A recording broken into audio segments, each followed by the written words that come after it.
Bom, companheiros, vamos fazer essa apresentação, preparei ela, o Edmar pediu para mim fazer, que é um pouco a análise do correio alemão, né? E sobre o correio argentino também dá uma analisada.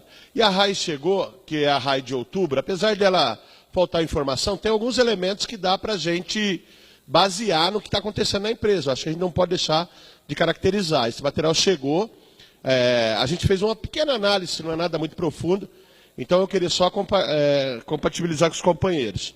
Esse material que a gente fez vai ser disponibilizado, é um texto para vocês aí que vai ser disponibilizado. Ele foi baseado na RAI de outubro, janeiro a outubro. Ele foi baseado também no trabalho da reestruturação do setor postal, um olhar sobre o correio alemão, que é um material da Uni Global, né, que nós somos filiados, entidade internacional. E ele também tem uma participação também nesse material de um estudo que foi feito de doutorado também sobre os correios alemão. Então a gente pegou esse material, condensou para aqui. E por que a gente pega o correio alemão, gente? Porque nessa apresentação que foi feita pelo correio para a gente, em dezembro passado, o correio diz que ele quer ser um correio alemão. Então nós temos que entender o que aconteceu com os trabalhadores do correio alemão, o que aconteceu com o correio alemão. Então essa parte aqui eu retirei exatamente da apresentação da empresa, só para mostrar que ela estava se gabando, dizendo que na Alemanha a DHL tem mais de 800 subsidiárias. Então a gente tem que entender um pouco isso. Pode passar. Primeiro o seguinte, na RAI, se a gente pegar ela, você olha o seguinte, que a empresa está tendo crescimento da empresa. O problema da empresa não é que ela não está crescendo. Então ela cresceu até outubro 8,14. Apesar dela crescer menos do que a empresa tinha planejado, né, ela cresceu 8,14 até outubro. Né? Então 1,6 a menos do que o planejado, mais 2,2 em outubro, acima do ano passado, e 8,14 no ano. Pode passar. Né? Então você vê, a empresa está bem, não está mal. Produtividade. A empresa pode se medir produtividade de várias formas, desde o número de objeto entregue até percentual arrecadado por funcionário. A empresa usa receita por funcionário. Em 2014, cada funcionário produzia R$119 mil para a empresa. Já agora em 2015 está produzindo R$131 mil. Quer dizer, a nossa produtividade cresceu, olha lá. Está para cima, está indo para cima a nossa produtividade. O efetivo, por que aumenta? Porque reduziu o efetivo, que era 120 mil ano passado, agora está com 118 mil. Então nós perdemos trabalhador, nós estamos trabalhando para outros trabalhadores. Então quando a gente trabalha para os outros, aumenta a produtividade. E uma observação, quando você olha na RAI de julho, nós tínhamos em julho do ano passado 125 mil trabalhadores. Em julho do ano passado. Em julho desse ano, 119 mil. Olha como nós estamos perdendo gradativamente funcionário. E nós estamos trabalhando e aumentando a produtividade. Receita operacional jóia, produtividade alta. Bom, a qualidade operacional despencou. Despencou. E aí, o número da empresa, na minha opinião, é falso. Ele fala que esperava 95% de qualidade, só atingiu 90%. Por que eu digo que é falso? Porque as reclamações no Fale Conosco aumentou 80%. Aumentou 80% as reclamações. E a maioria dessas reclamações se refere a objeto atrasado. E isso está gerando indenização pesada. Quer dizer, se aumentou o Fale Conosco em 80%, não é possível que a qualidade operacional só caiu 5%. Para mim, caiu muito mais. A gente não tem base técnica, mas isso, a receita operacional está caindo, a qualidade operacional está caindo lá embaixo. Bom, a despesa da empresa estourou. Né? Então era 14 mil, pulou para 16 mil esse ano, 15% a mais. É uma bomba, né? A gente fala, mas como é que a empresa pula nessa despesa? Como é que isso acontece de um ano para o outro? Uma bomba dessa vem estourar no colo dos trabalhadores. E basicamente a gente olha na questão da despesa de pessoal, né? Passa aí. E aí o que todo mundo vê é que o resultado líquido, que era do ano passado 148 milhões, agora está num prejuízo de 1 bilhão 346.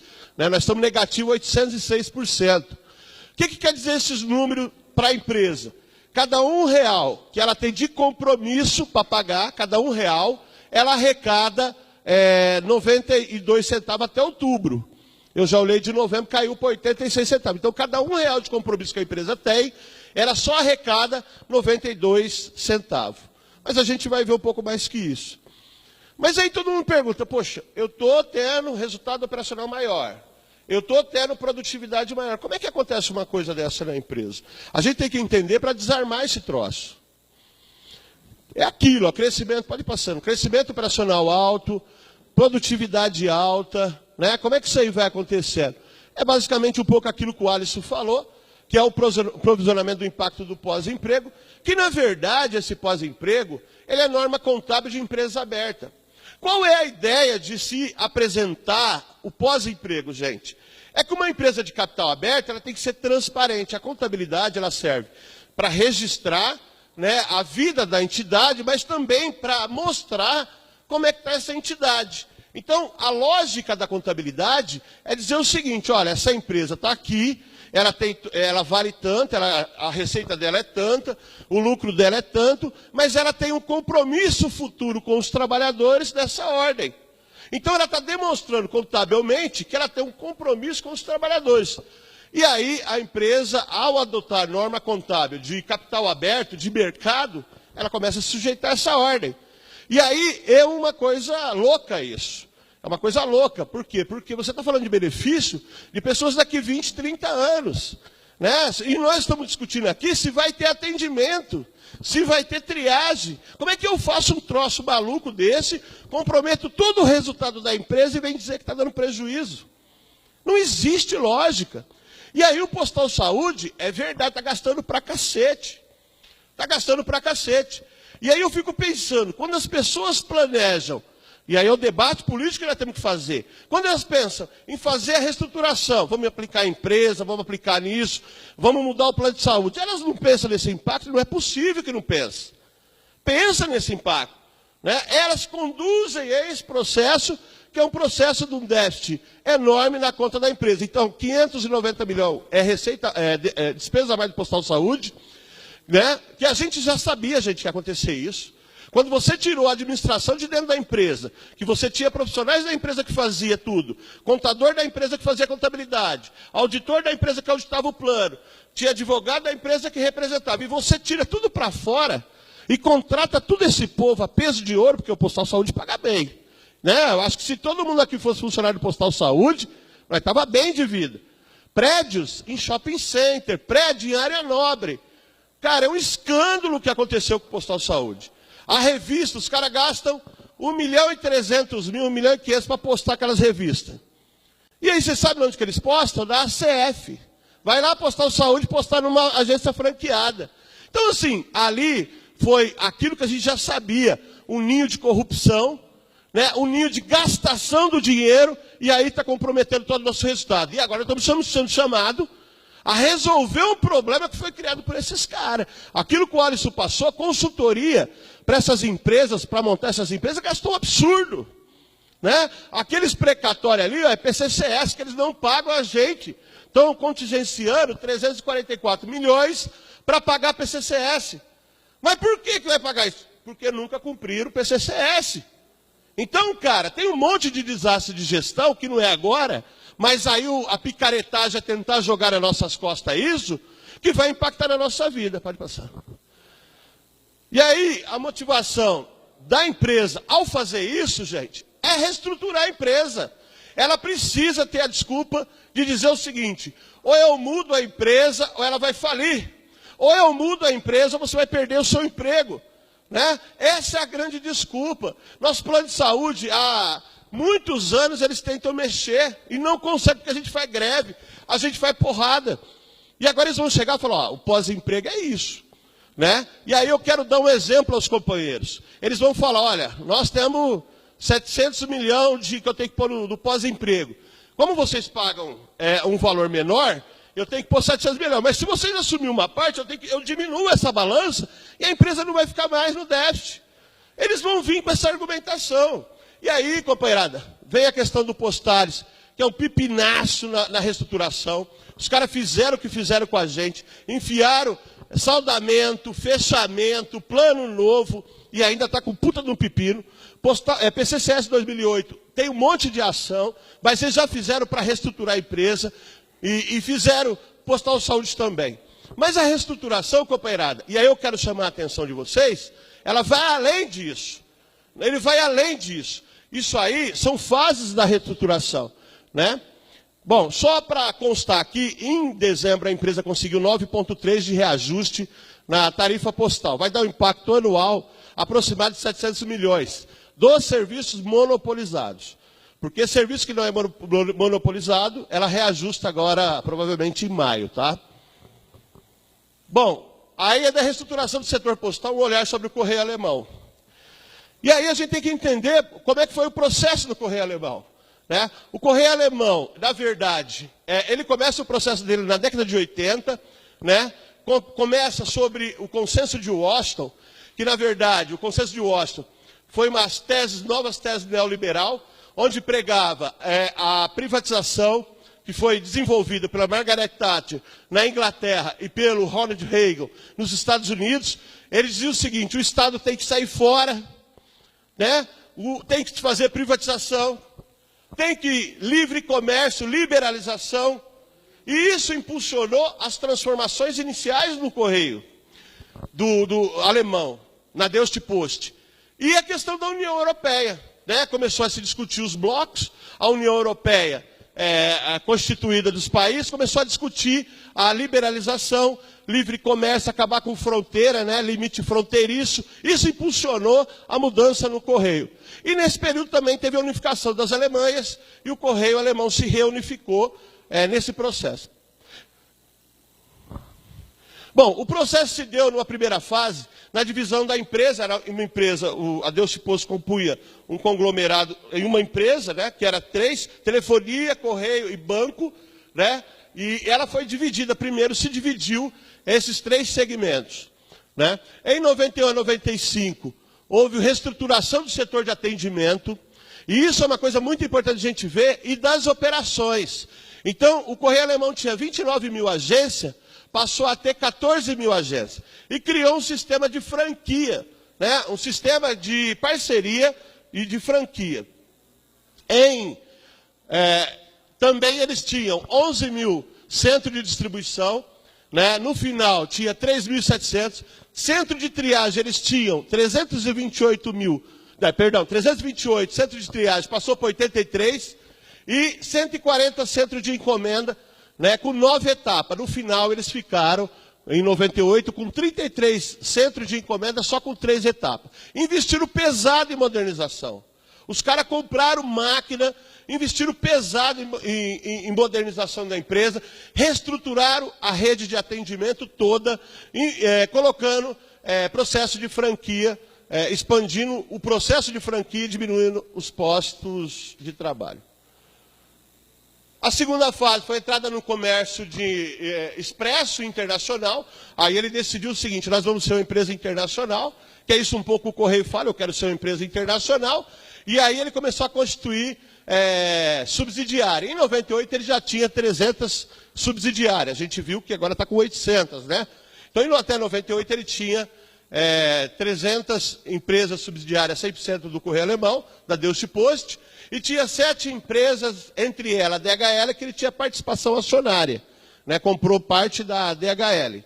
A terceira fase, em 95, o Correio Alemão foi transformado em Correio por mercado de ação.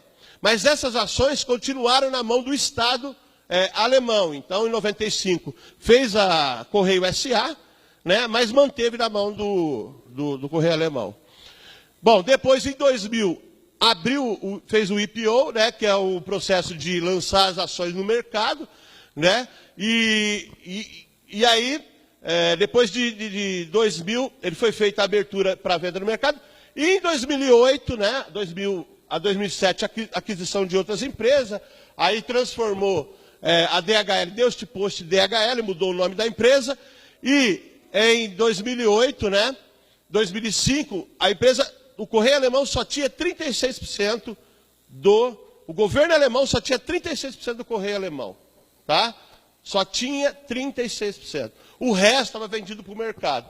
Eles tinham controle, porque você faz acordos, né, de venda, ação, tem ação preferencial e ação ordinária, né, a preferencial você recebe, a ordinária manda. Então, o governo alemão tinha mando, mas já tinha vendido a maioria do correio no mercado de ação. Bom, aí a liberalização deu em 2000. Ela começa em 98, tá? Aí em 2003 tem outro processo, 2006, 2008 o mercado alemão já estava todo liberalizado, né? Já estava todo liberalizado.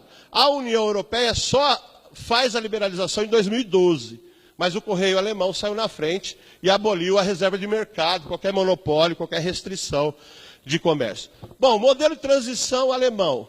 Primeira etapa é reestruturação, automação pesada, reestruturação das agências. Segunda fase, construção de redes de agência ligada a uma holding, né? Que é a holding que é do governo alemão. Terceira etapa, abertura de capital 100% do Estado. Quarta, a privatização da empresa. E depois que privatiza a empresa, que eles fazem a liberalização. Essa é a caracterização da Alemanha. Pode passar. Bom, o que eu quero falar com isso? Eu quero comparar como está o nosso processo com o processo alemão. Eu acho que não existe receita pronta, gente. Não vamos falar o que aconteceu na Alemanha vai acontecer aqui. Por quê? A Europa tem dimensão de país diferente, realidade social e econômica diferente. Mas quando a nossa empresa diz que ela quer ser um correio alemão, nós temos que entender o que é ser correio alemão e como ela está caminhando para isso. Pode passar.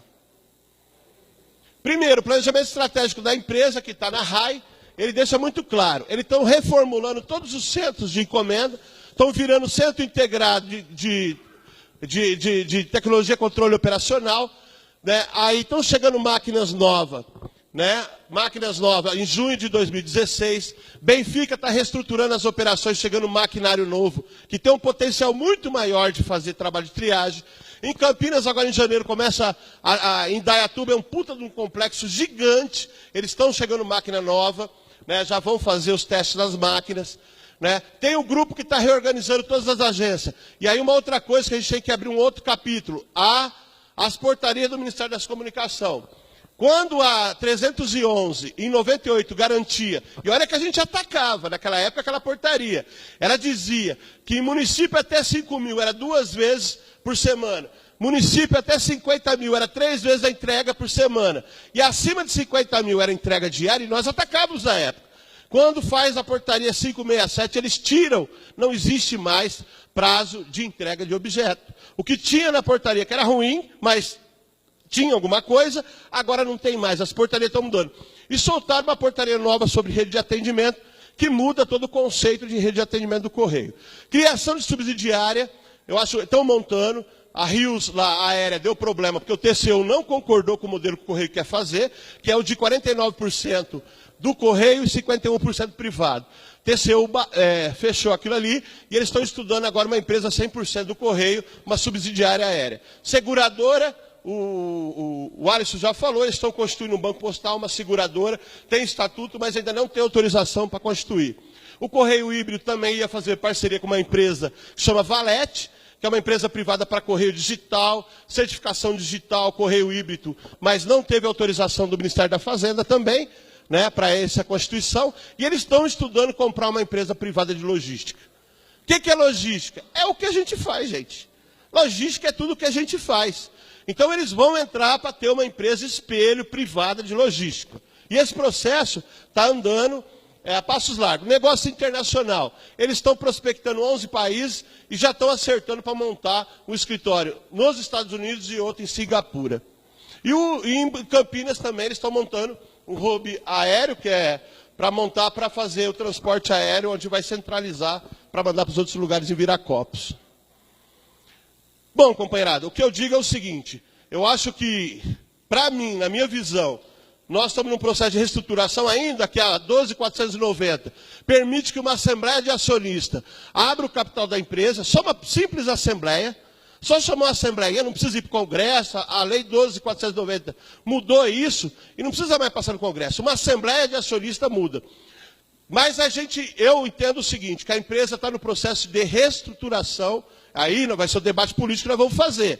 A empresa está no processo de reestruturação da rede de atendimento e rede de triagem. Lógico, tem o DDA, que é um processo de reestruturação da área operacional, Mas esse processo agora vem pesado para cima da gente. E a desculpa é o famigerado déficit causado por uma norma contábil de empresa de capital aberto, né, da Bolsa de Valor, que não é o caso do Correio Público. Então, para terminar, companheirada, disponibilizamos esse material para vocês. Eu agradeço a atenção. Obrigado.